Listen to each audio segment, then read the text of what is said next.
Hello there. Good day, good afternoon, good morning, good evening. So regarding from where you are reaching us from, so I want to officially welcome everyone on board this year. Compliments of the season to our people out there, the people who have stood by us in the past 1 year. We started this webinar every Monday, though today is Tuesday, so today is the first working day. We started a year ago, and now that was 2021. Now we are in 2022, and we hope to continue, and we have continued. So I want to welcome everybody on board once again. So today we are starting another topic series with Legacy Hut with Akinropo. So the topic we are starting with, or the series we are starting with, is Pathway to Fatherhood. Pathway to Fatherhood. So, you know, when we look at the issues around family, because of course that is the flagship of this meeting, it's all about family, it's all about parenting. So that is what it's all about. So when you look at the heart of the home, you know, one of the chambers of the heart of the home is fatherhood. We have fathers, we have mothers, we have children, and the fourth chamber. So when we look at that, we see that the critical of this chamber, of these chambers, is actually a fatherhood. So that's why we want to start. Why? Because it is the father, you know, that catches or that catch the vision. It is the father that catch the vision before it is passed down to the entire household. So that's why we want to start with fathers in this month of January 2022. Because when you see issues that are happening around us now, there is the institution of family and parenting is fast becoming an endangered species. So that issues of violence, even within the couple, issues of violence within the children, even when they are inside or outside, almost everywhere, anywhere you see, it's almost violence everywhere. And the question will always be, where did these people, where did they get it from?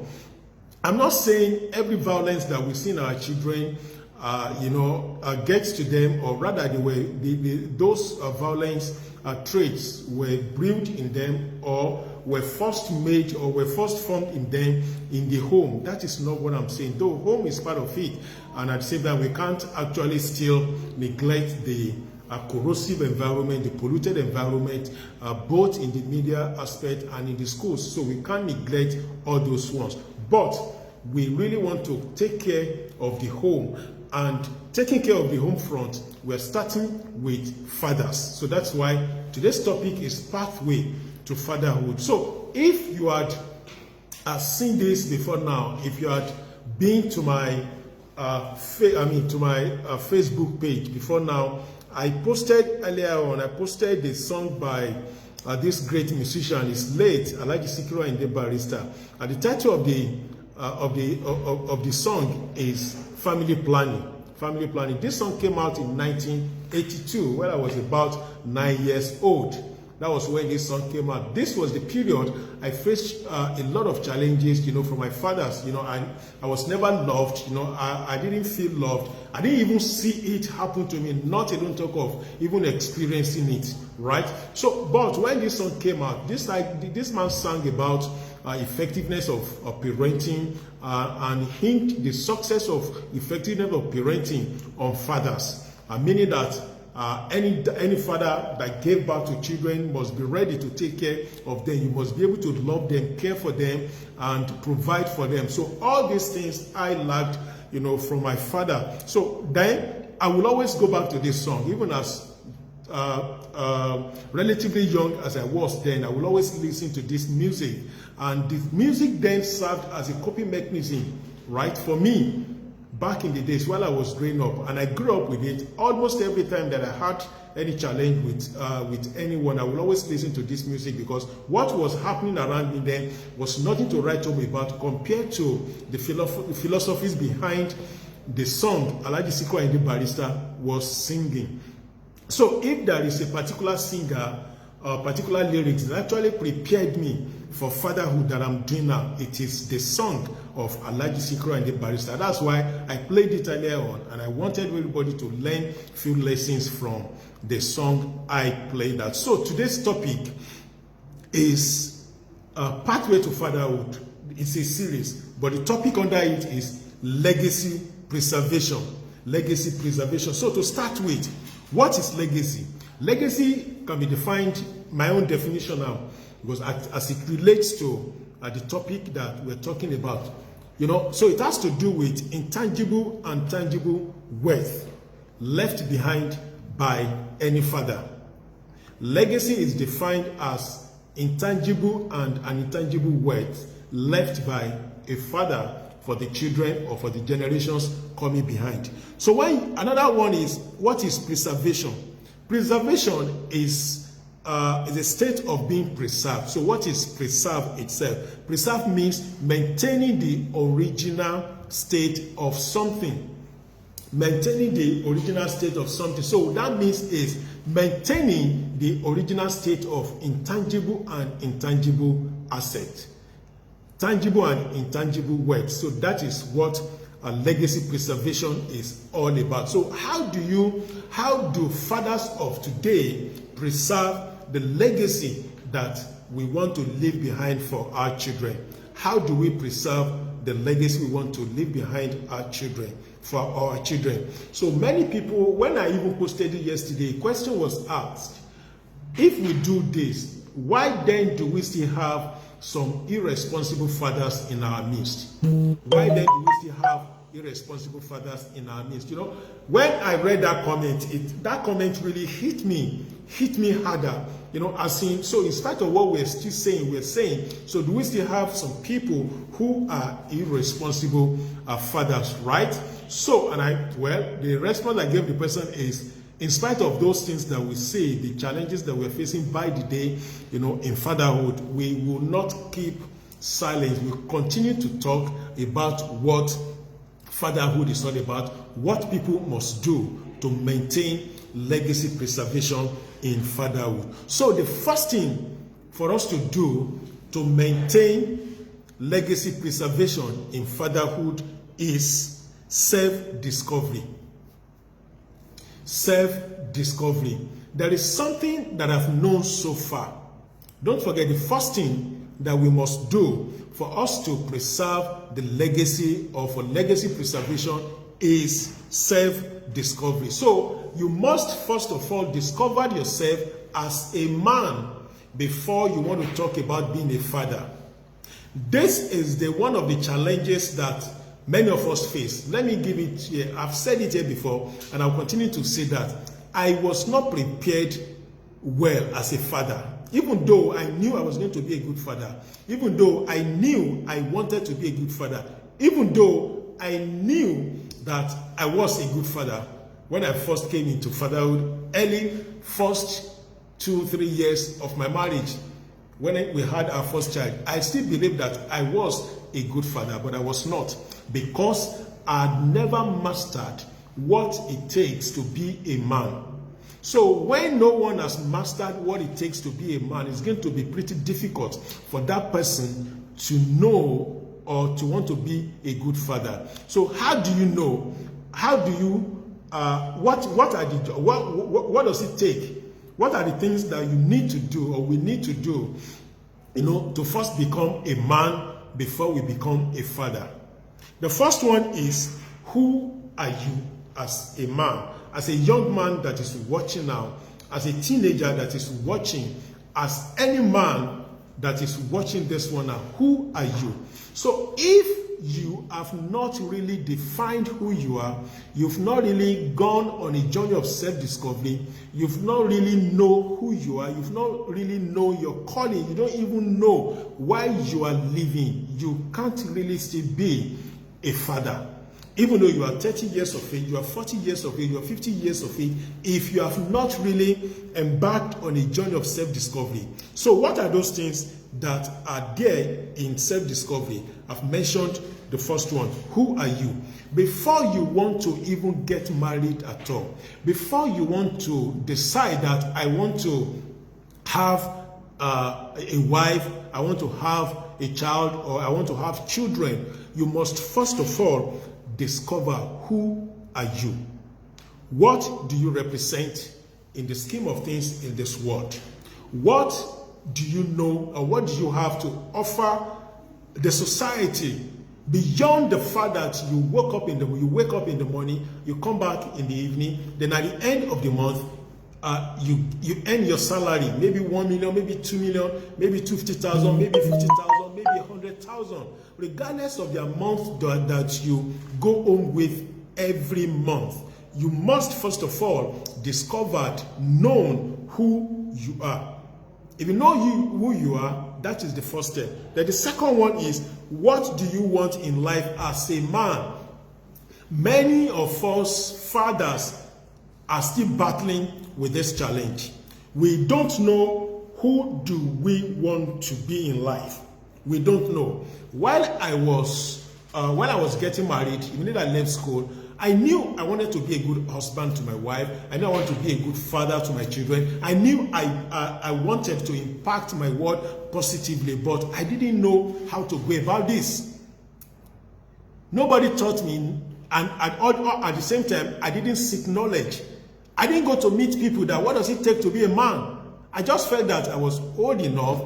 I was really leaning on my chronological age. So I neglected mental age. So many of us, we neglected mental age, then we latch on chronological age to get married. We latch on chronological age to define ourselves as being a man. We leverage chronological age for us to boast that we are fathers. It does not work. It will always backfire.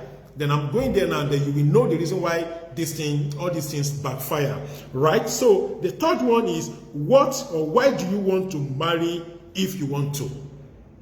I've discussed this around maybe sometimes in November. Why do you want to marry even if you want to marry at all? If you decide to marry, why do you want to marry?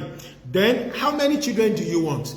In that song of Ayinde Barrister, then when I first listened to it, that 1982 when it came out, the man said, if you have the capacity to raise 2 children as a father, please go for those 2 children.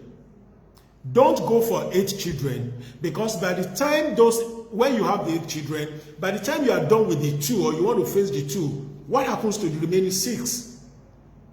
So those were the challenges I was facing then. I was beginning to ask myself that, if this man was not ready, is not ready to take care of us, why did he have to, bring us to this world? Because that was what the lyrics of that song.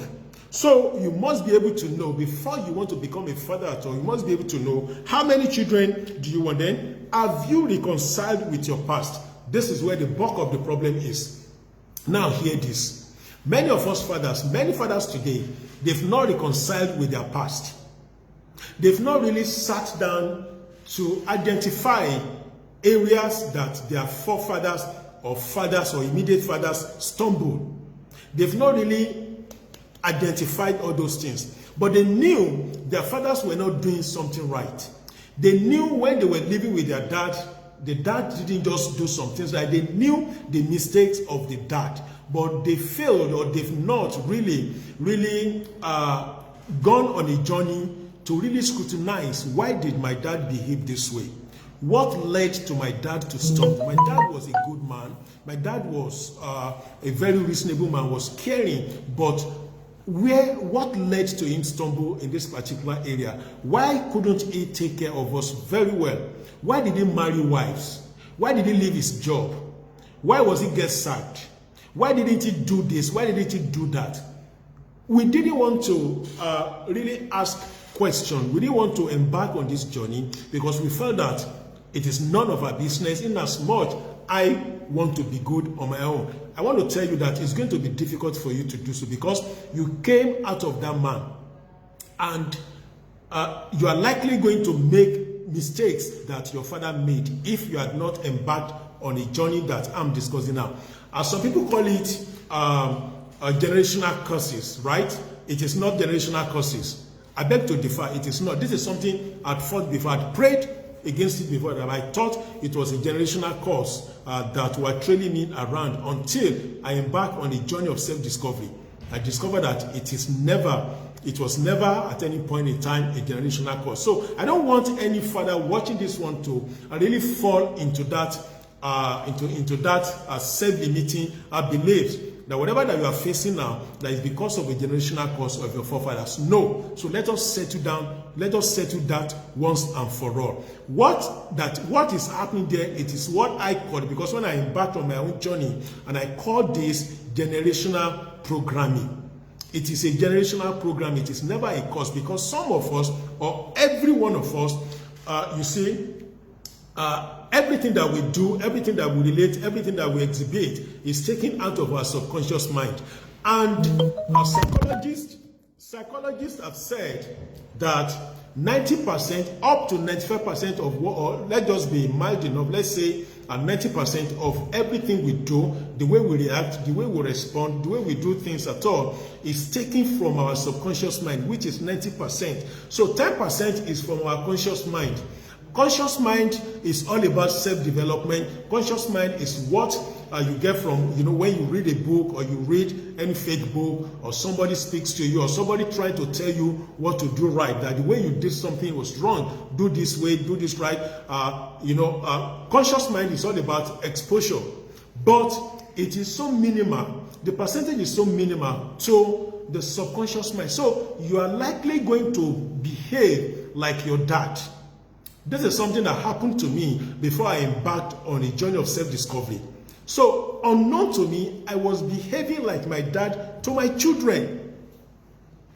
I was behaving like that, like my dad to my children, until even though I knew my dad didn't do well, even though I was still saying within me that I'm not going to raise my children the way my dad raised me, but one way or the other, some traits in my dad, I was still exhibiting them because of my subconscious mind.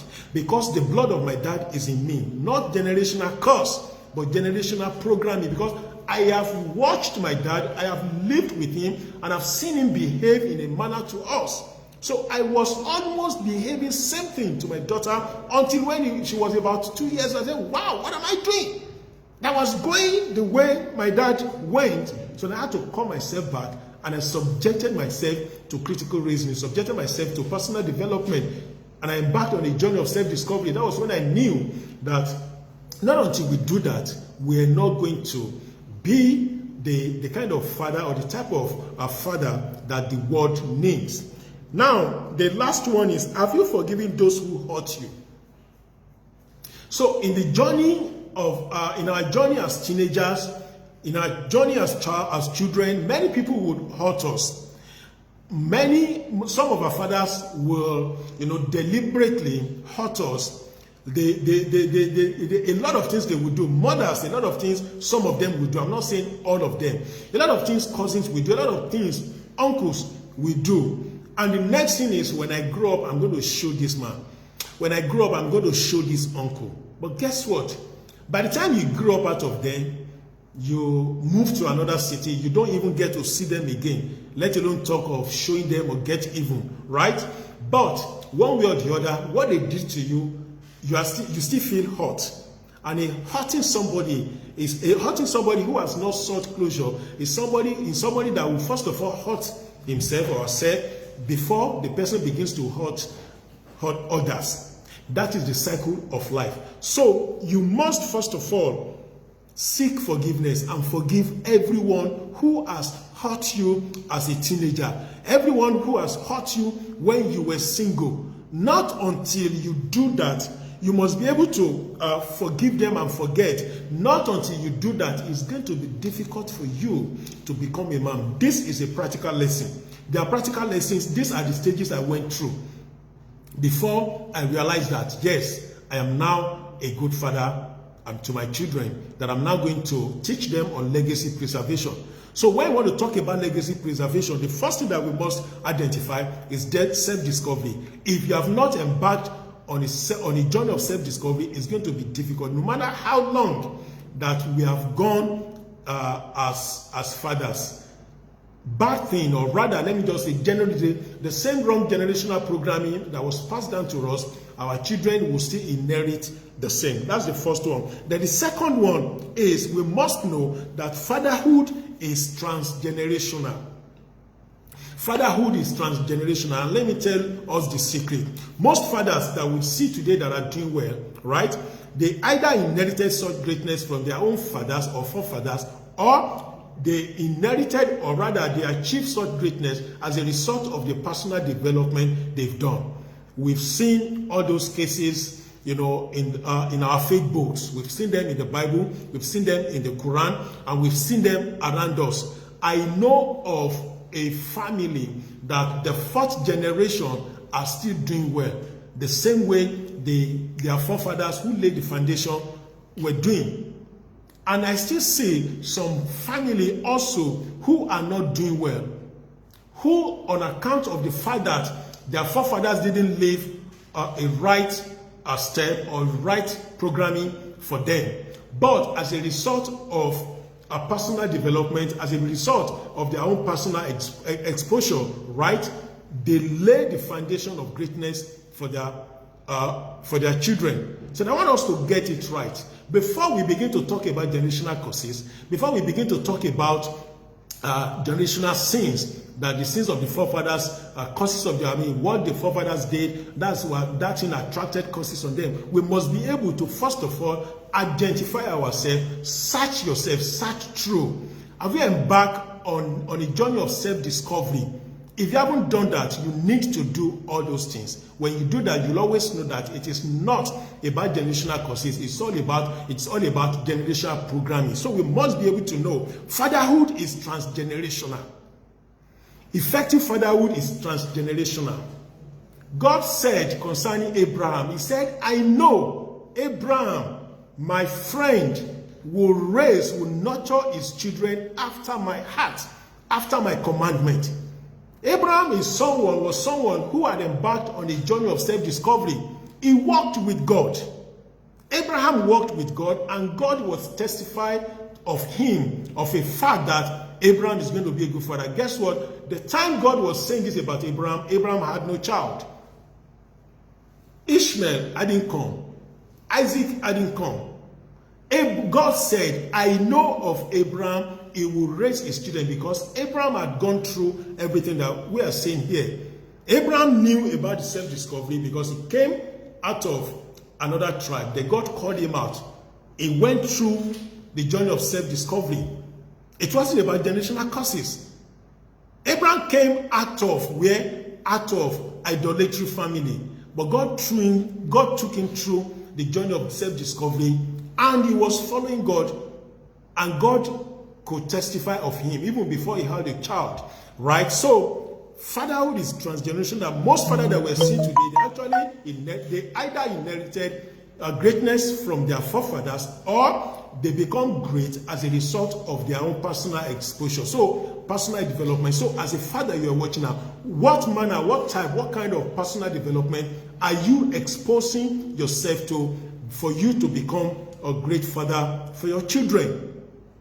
What personal development are you exposing to?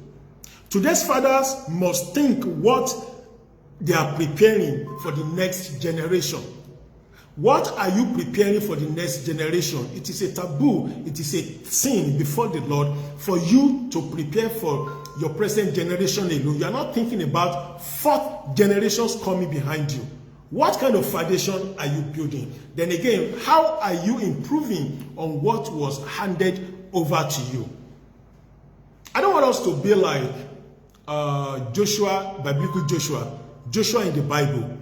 Moses did everything. Moses handed over enormous wealth unto Joshua. Leadership, is it leadership you want to talk about? He handed everything over to him. Cattle, almost everything, he handed over to Joshua. But because Joshua was not a transgenerational leader, Joshua was not a transgenerational father, he neither believed in it, nor he didn't seek knowledge on how to be transgenerational father.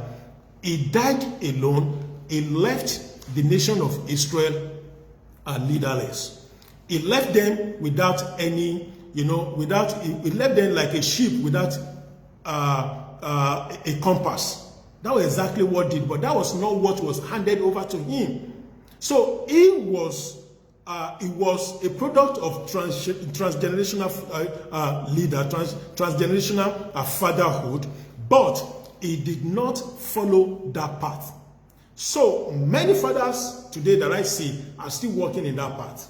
They are only thinking about their own generation alone. They are not thinking about the generation that is coming from them. So what did I take from the previous generation? From my previous generation, I know what I took from my dad. I know what I took from my forefathers, especially from my granddad. I know what I took, and I know what I'm developing on. So what was handed over to us, how are we improving on them such that our own children will be better than our own generation? That is the second one. Then the third one, which is where I am going to stop today, then we continue the pathway to fatherhood next week. The next one is, what vision drives you as a father? What vision drives you as a father? How many fathers that we see now have vision? How many in this generation has vision? We must be able to identify this. How do we define vision? It's so simple. Ability to think and plan ahead. Ability to think and plan for the future. That is what vision is all about. So a true vision is not about you alone. A true vision is not about your children alone. A true vision is not about the generation that are coming behind you alone. Right? This is how Dr. Mike Moyo defined it. It defined it as a true vision is a magnitude that breaches the boundaries of our short existence on planet Earth.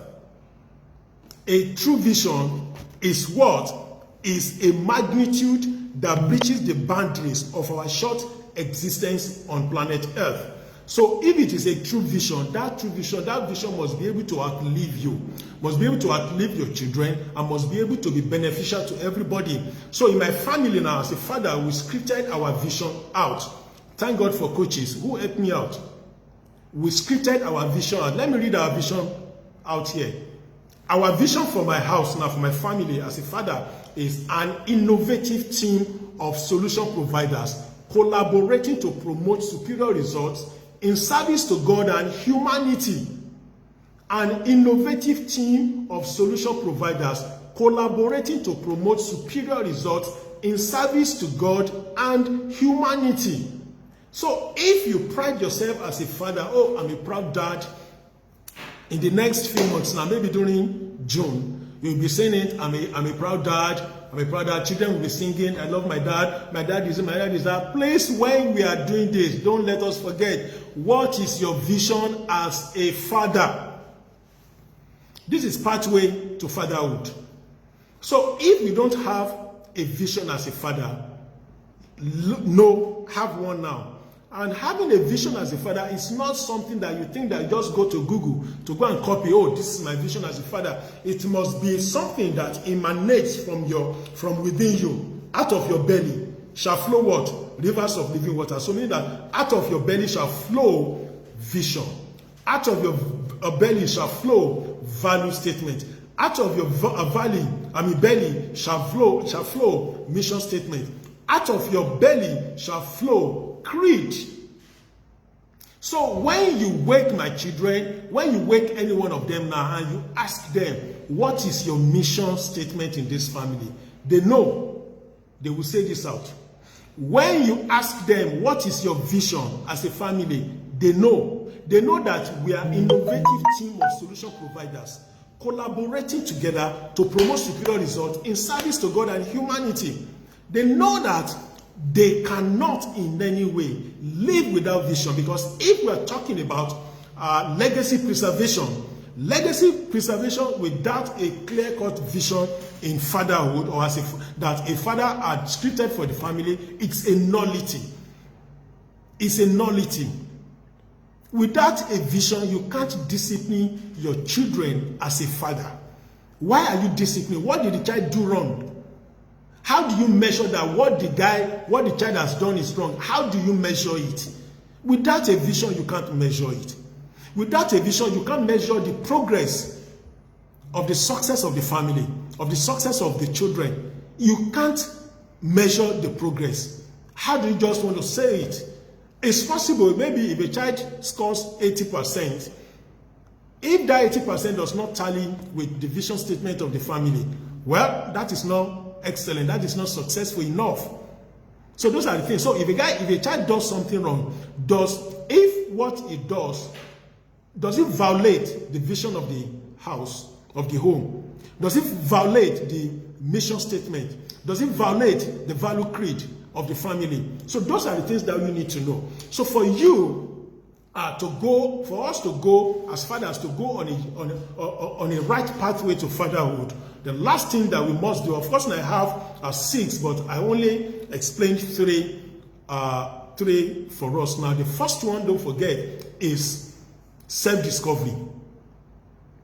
Under self-discovery, don't forget, you need to identify who are you. You need to identify what you want in life. You need to identify what you want in life.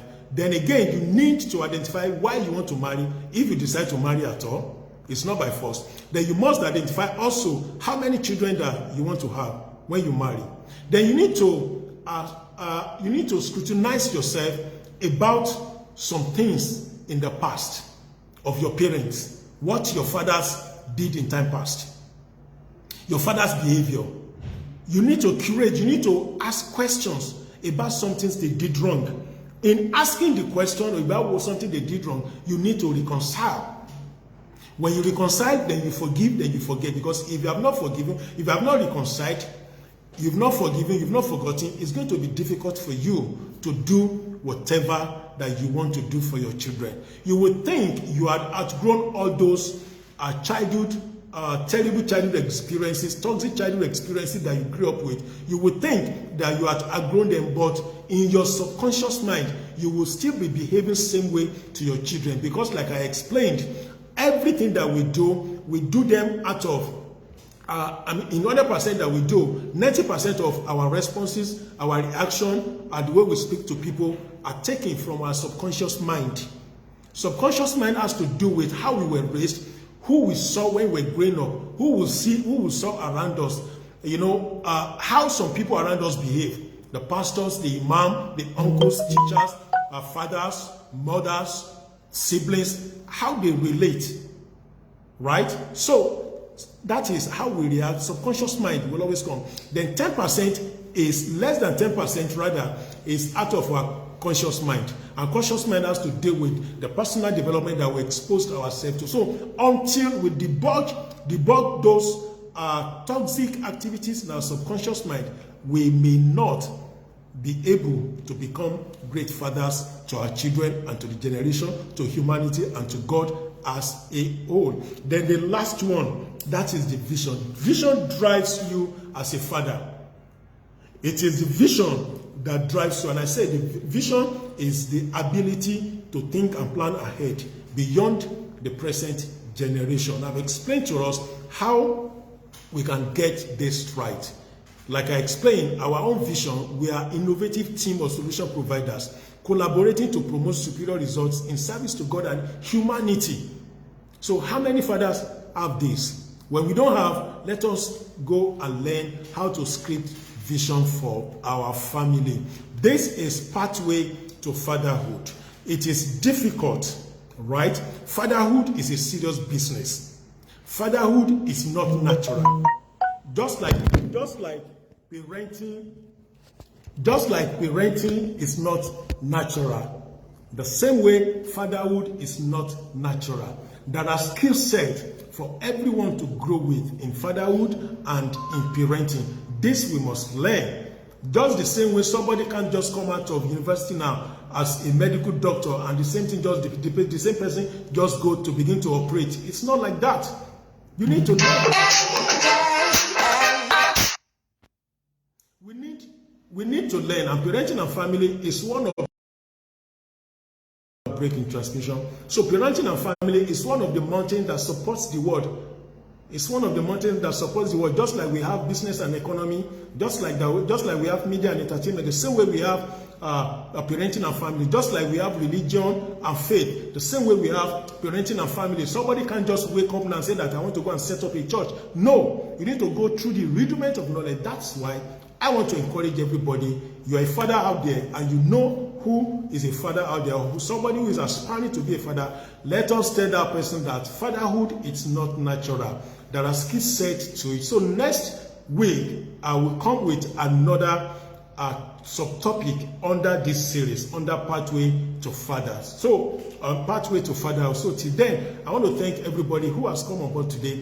Thank you, sir. My boss, Pastor Sunday Oluwaleye. I appreciate you. Madam Ofonime Basi, thank you. Olumide Akimbi, thank you, thank you, thank you. Thank you, everybody. Thank you, everybody. Pastor Oludola Ibinisa, thank you for joining. Madam Mary Osifo, thank you. And everyone that, because of time, I won't be able to mention your names. Thank you. Let's do this together again and next week. I want to apologize to my people on Instagram who were not able to come on board on Instagram today, but next week we're going to come there fully. So thank you. So if you have any question concerning our fatherhood that you want to know, please post the questions here. If those questions